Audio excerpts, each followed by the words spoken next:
The Assembly will now hear an address by His Excellency Nano Addo Dankwa Akufo-Addo, President of the Republic of Ghana. I request protocol to escort His Excellency.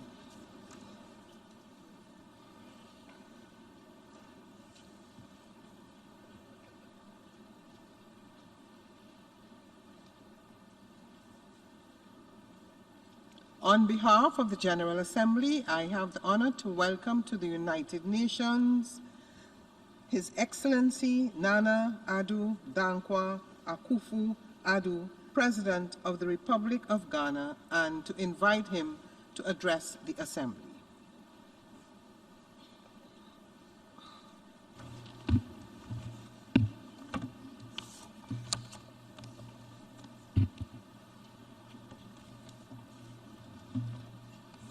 Mr. President, Secretary General, Your Excellencies, Ghana presents her compliments to you, Mr. President, worthy representative of our great neighbor, the Federal Republic of Nigeria, and extends hearty congratulations on your election to preside over this 74th General Assembly.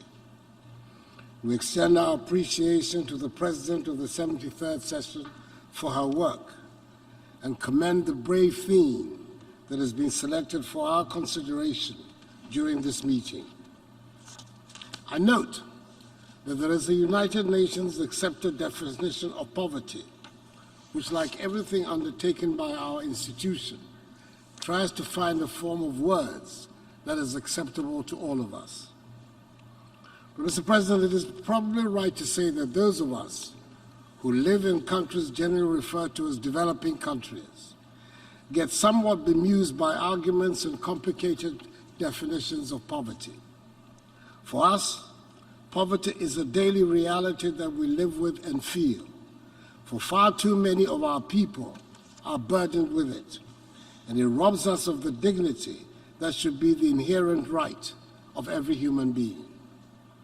We know that our performance as governments will be judged by how successful we are in reducing and eventually eradicating poverty in our countries. The responsibility is ours as individual sovereign countries, not only to aim at reducing poverty, but actually to create prosperity for all our citizens. We in Ghana certainly are engaged in fighting to eradicate poverty from our country.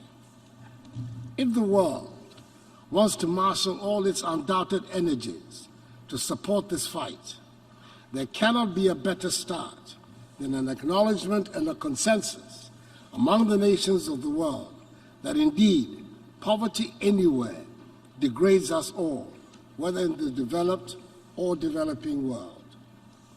Luckily for us, technological advances are short-circuiting the path that leads us out of poverty, and it is no longer the long and tortuous road it used to be. A mere 20 years ago, mobile phones were a rarity that some fear would become a developed world status symbol and another sign of the technology gap between the rich and the poor. Today, the poorest person in the most inaccessible place in the poorest country has a mobile phone, often a smartphone. In many ways, it has transformed our lives. In the year 2000 in Ghana, there were 90,000 mobile phone subscribers.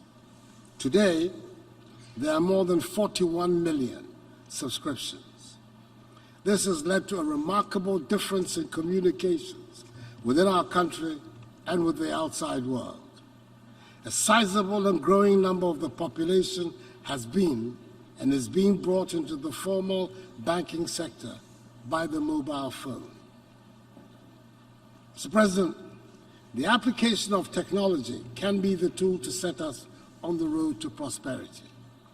The modernization of agriculture through the application of technology could well turn out to be the fastest way to make the turnaround that we seek. The young people of the world, especially the youth of Ghana and Africa, have demonstrated their ingenuity and innovative prowess and we need to enlist them fully in the fight. It would be an easier battle, of course, if trade practices were seen to be more equitable and fairer. The question always remains whether the rich nations are prepared for an equitable and fair trading order. It appears that they are not, and we have thus to continue to fight for a fairer world economic order. It should not be lost on anyone that the minerals on which the world depends to move industry and manufacturing are mostly available in Africa. And yet we, who own these fundamental resources by birthright, have remained poor, whilst our minerals have brought vast wealth to nations and peoples outside our continent. It is worth pointing out also that not only do we not get a fair share of the wealth once extracted, our lands, our environment, our oceans are often left devastated by the process, and the competition to gain control over these minerals has often led to insecurity in our countries.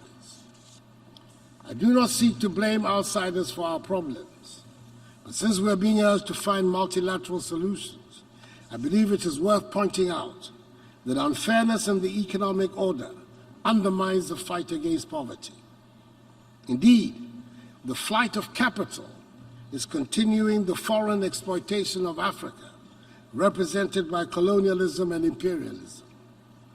The report of the panel, chaired by the highly respected former South African President, Thabo Mbeki, on the illicit flow of funds from Africa, has raised the lid on what many had always suspected, but did not have the figures to support.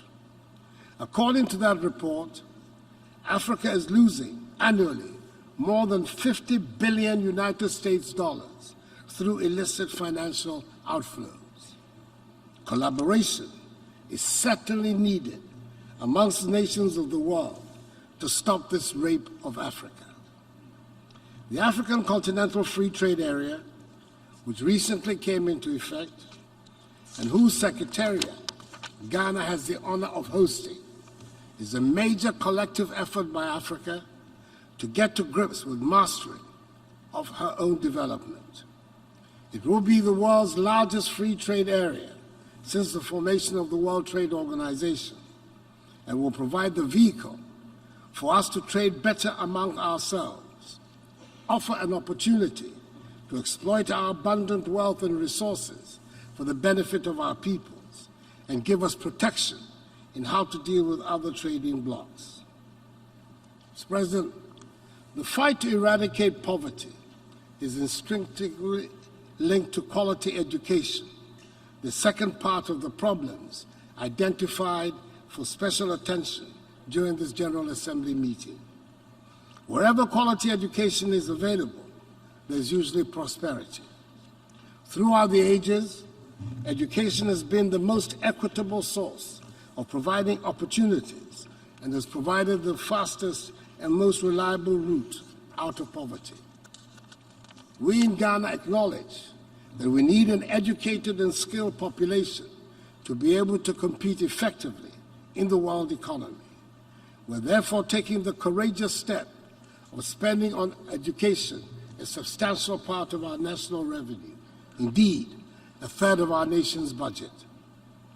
Mr. President, in this area also, we can and should employ technology to accelerate the provision of quality education to as many people as possible. Very soon, we might not have to enter classrooms, nor even go to the hallowed grounds of the famous universities to gain access to the knowledge that used to be exclusively available in those institutions.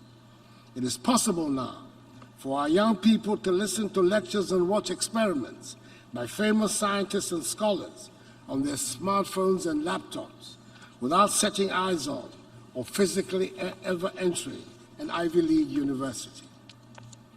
But to be able to benefit from these opportunities made possible by technology, we need to raise our infrastructure to a basic minimum level. We need to provide reliable electricity and internet services to the people in our towns and villages, and then they can truly enjoy in the benefits of the technology that bring quality education to all. We can then have a realistic expectation of a prosperous future. Mr. President, the General Assembly of the United Nations is usually held at the time of year when the extremes of nature are on display around the world. Maybe we are being urged to take notice and hopefully take practical and proactive steps to curb the human activities that are endangering our planet. Our world is enriched by the diversity of cultures and religions and beliefs. They add spice to our lives. But there are scientific and mathematical truths that do not change with space or time. And these truths we all do well to uphold. Now that the scientists have spoken on the realities of climate change, I believe it is time to direct our energies to what we can and should do to counteract the danger and stop unnecessary arguments. Nature has been brutal this year in demonstrating to us that our climate is changing and we're probably pushing our world to destruction. The devastation wreaked by Cyclone Idai, Hurricane Dorian, the extreme summer temperatures across Europe surely provide the evidence, if some was still needed, that it's time to take action to bring back our world from the precipice. This year is the 50th anniversary of the historic landing on the moon, which was a seminal event that celebrated scientific achievement and humanity's triumph. The image that has stayed with me since I was 25 years old, and which still brings me true awe and wonder, is that picture of the Earth taken from the vantage point the astronauts had, which showed clearly the truth of the one world that we inhabit. We could try to delineate our borders more clearly. We could make clearer distinctions on the basis of color, race, language, and creed. That picture tells us the natural path is to be inclusive. This in no way is meant to paper over the many difficulties we have in our part of the world that we have to overcome, or to suggest that because some parts of the world are developed and prosperous, we can pretend all is well with us as well. In my part of the world, we do not argue over what constitutes poverty. We know it, we live with it, feel it, and it is a daily reality. As the old saying goes, birds sing not because they have answers, but because they have songs. There might not be any one answer to the theme of this 74th General Assembly, but the hope is that the discussions point us to the possibility of a new world in which collaboration between the nations and peoples is on such a scale that one can dream of and achieve a sustainably prosperous world. I thank you for your attention.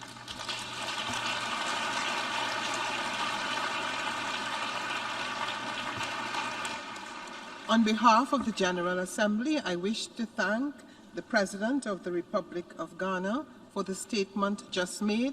May I request representatives to remain seated while we greet the Head of State.